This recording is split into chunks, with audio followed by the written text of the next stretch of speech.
السنغال كامروني 22 سنة في عمره فابريس. ارجع للخلف لزكريا الوردي ولسند الورفلي، يلعبها في الوسط مع عبد الرحيم الشاكير. تمريراته البعيده والدقيقه عبد الشاكير رائعه جدا. عبد الله الحفيظي، هي الكره في العمق، البحث عن قلب الهجوم محمود بن حبيب، هي كره صعبه تلعب ارضيه خطيره، جول با جول تهتز شباك الترجي وجول. يا سلام، فعلها الرجاء وسجل جول.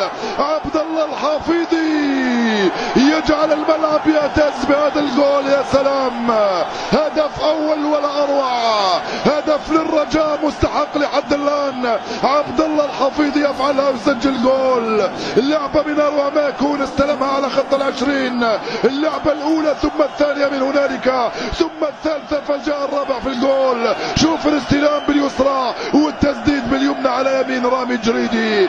جول للرجاء من عبد الله الحفيظي. يا سلام، الجول الذي سيجعل المباراة افضل وامتع. بوم، حطها له على الجهة اليمنى في الجول.